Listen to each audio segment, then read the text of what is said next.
नमस्कार, मैं मनोज कुमार शिवहर आप तक पर आज हमारे विशिष्ट अतिथि हैं शिवहर के पूर्व विधायक और भाजपा के वरिष्ठ नेता प्रदेश कार्य समिति के सदस्य ठाकुर रत्नाकर राणा जी। सर, आपका शिवहर आप तक में स्वागत है। आपका भी स्वागत करता हूं और आपके जो व्यूअर्स हैं उनको भी बहुत बहुत हार्दिक शुभकामनाएं देता हूं। सर, नीतीश जी आप लोगों को छोड़कर भागिए गई तो उसका क्या उपाय है, क्योंकि कूद के भाग जाए तो हमारी जिम्मेवारी थोड़े है। अब चरित्र जिसका जैसा होता है वैसे ही ना काम करता है। आप लोग कम सीट रहते हुए भी लगातार उनको मुख्यमंत्री बनाने का काम किया, क्या यही चूक हुई थी आप? नहीं, कोई चूक नहीं हुई थी। हमने अपने वादे का, हमारा जो एजेंडा था, हमारा जो सिद्धांत था, उसको हमने अक्षरशः पालन करने का काम किया।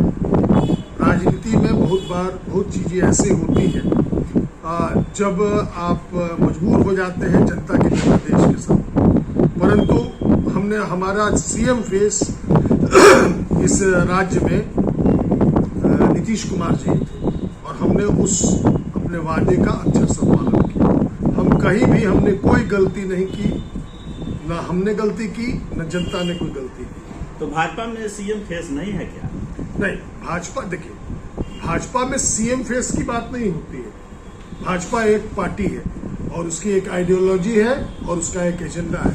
हम इस पूरे देश में चाहे प्रदेश में काम उस आइडियोलॉजी, उस सिद्धांत, उस एजेंडा के हिसाब से करते हैं। सर्वजन सुखाए, सर्वजन हिताय, सर्वजन सुखाए, ये हमारा एजेंडा है। एकात्म मानववाद का जो हमारे उपाध्याय जी ने जो एक सूत्र दिया था, उस सूत्र पर पूरी भाजपा काम करती है। अब आप विपक्ष में आ गए, कई समस्याएं हैं जो पूर्व में आप लोगों को नहीं दिखाई दे रहा था, अब आप लोग विपक्ष में आए हैं।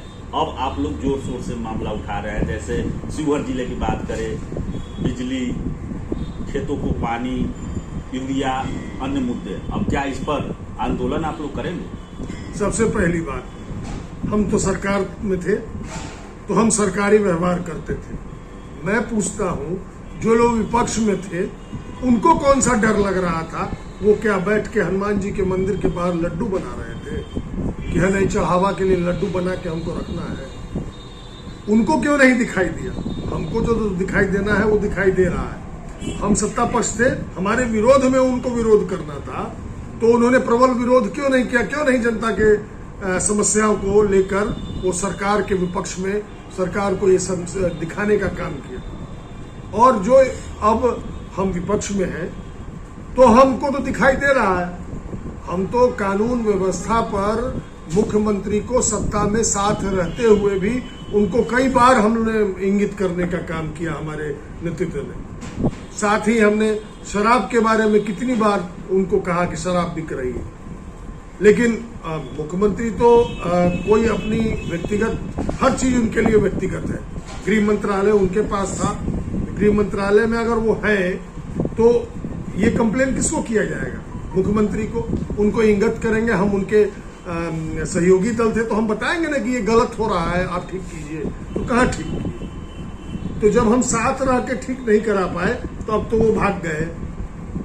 जान उनको यहाँ पे सफोकेशन हो रहा था, वहां बहुत बढ़िया सांस लेंगे तो सांस ले, वहां हम उनको अब बताएंगे कि सांस ले और जनता की जो समस्याएं हैं उनका निदान करें। और मैं आप ही के चैनल से आज बता रहा हूं, आने वाले 30 तारीख को हम जो कृषि विभाग है उसका जो यहाँ पर कार्यालय है उसके बाहर धरना देने का हम लोग काम करेंगे, क्योंकि यहाँ पे यूरिया की किल्लत हो गई है, लोग किसान परेशान हैं और उसकी कालाबाजारी भी हो जा रही है।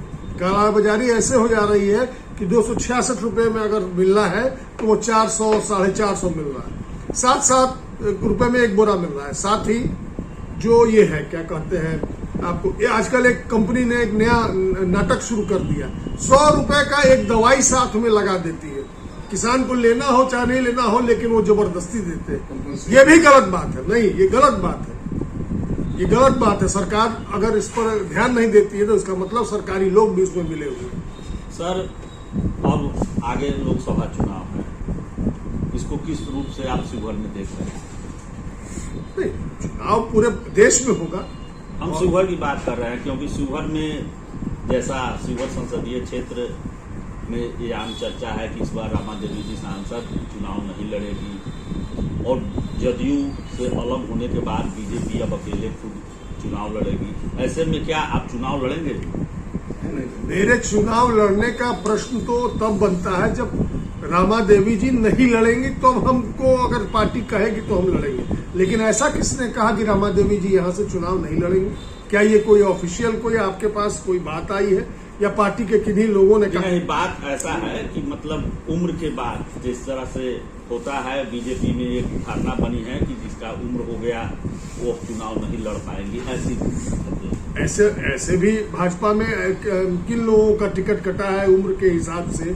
ऐसा तो कोई अभी तक हम लोगों का नहीं आया है। न भाजपा के कोई ऑफिशियल इस पर आया है कि इतने साल से इतने साल तक के लोगों को नहीं मिलेगा। ये सब बातें नेपथ्य की हैं जिन पर चर्चा करके और न्यूज बनाया जाता है, जिसकी जो चर्चा का बाजार गर्म करे।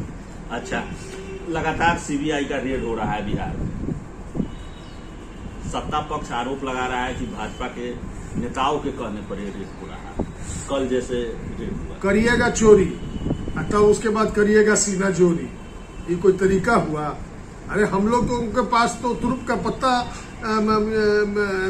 था कि हम लोग नीतीश कुमार के साथ थे, नीतीश कुमार को ईमानदार मानते थे। वो दौड़ के चले गए ऐसे ईमानदार के पास कि उनके घर का ही भेदिया अब लंका ढाने पर लगा हुआ है। सीबीआई के पास तो भोला यादव जी हैं और भोला यादव जी अपना बता रहे हैं तो चापा हो रहा है।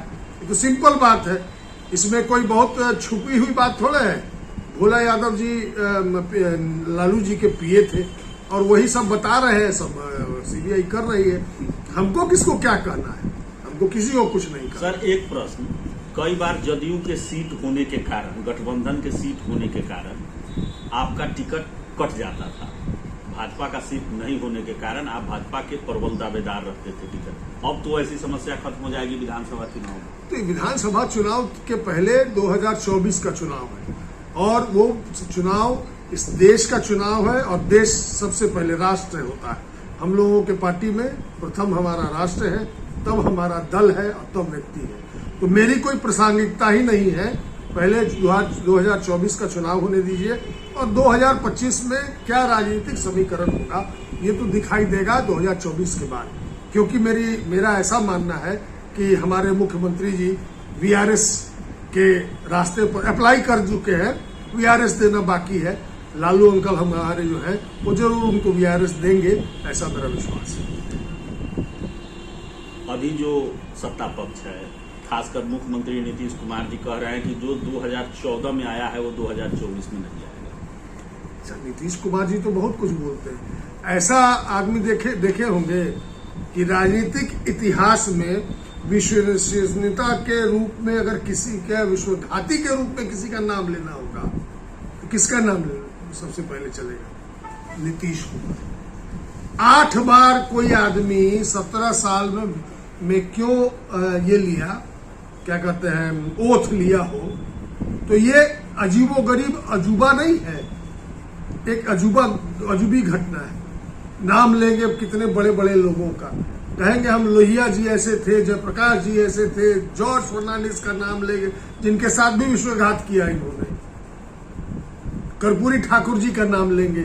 सबका नाम लेना तो बहुत आसान होता है, लेकिन आइडियोलॉजी पर चलना भी एक बात होती है। ये तो भगवान के यहाँ उनका भाग्य लिखा है कि वो बार बार सीएम बन जाते हैं, लेकिन उनकी छवि लोगों के मन में क्या है ये तो लोग ही बता सकते हैं अगर वो पूछना चाहें तो। लेकिन वो लोगों से तो मिलना चाहते नहीं। तो आप कंफर्म है कि 2024 में फिर से मोदी सरकार? कोई शक? ऐसा कोई शक आपको है? आप पत्रकार है।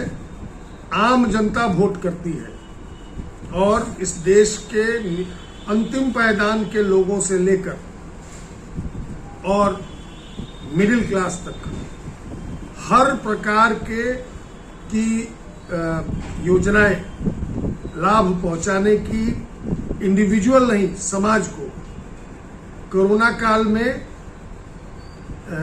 जब एक बार प्लेग फैला था दुनिया में, उस वर्ष भी भारत में बहुत बुरा हाल हुआ था, लेकिन उस बार भी प्लेग से कम लोग मरे थे, भूख से ज्यादा लोग मर गए थे। तो जिस देश में भूख से शायद ही 0.0001% कोई ऐसी घटना हो गई होगी जिसकी जानकारी भी नहीं होगी, नहीं तो कोई भी आदमी कोरोना काल में भूख से नहीं मरा।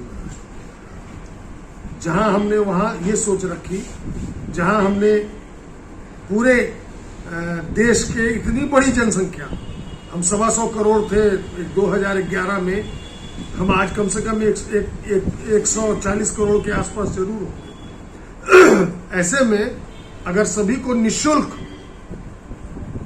टीका 2 बार देने का और उसके बाद बूस्टर डोज देने का हमने निःशुल्क काम किया, तो देश का प्रधानमंत्री और इस देश में भारतीय जनता पार्टी की सरकारी सर्वजन हिताय सर्वजन सुखाय के नीति को अक्षरशः उसको इंगित कर रही है, उसको लागू कर रही है, और इसलिए निश्चित तौर पर मोदी का और भारतीय जनता पार्टी की सरकार का कोई दूसरा विकल्प नहीं है।